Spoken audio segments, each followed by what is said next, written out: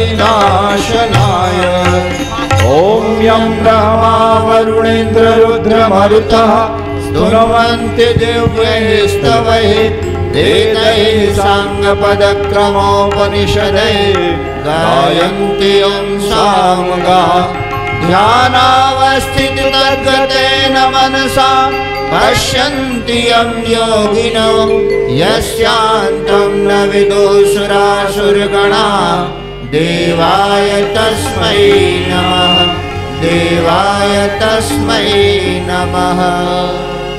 कर्पूरगौरं करुणावतारं संसारसारं भुजगेन्द्रहारं सदा वसन्तं हृदयारविन्दे भवं भवानी सहितं नमामि। त्वमेव माता च पिता त्वमेव, त्वमेव बन्धुश्च सखा त्वमेव, त्वमेव विद्या द्रविणं त्वमेव, त्वमेव सर्वं मम देव देव, त्वमेव सर्वं मम देव देव। आरती की थाली लेकर घूम जाइए। सभी परिजन दोनों हाथ ऊपर करेंगे और गायत्री मंत्र के साथ आरती लेने का भाव करेंगे। ओम भूर्भुवः स्वाहा तत्सवितुर्वरेण्यं भर्गो देवस्य धीमहि धियो यो नः प्रचोदयात्।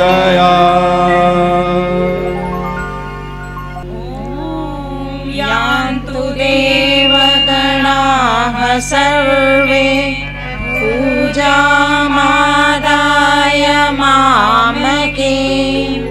इष्टकामसमृद्ध्यर्थं पुनरागमनाय च, पुनरागमनाय च।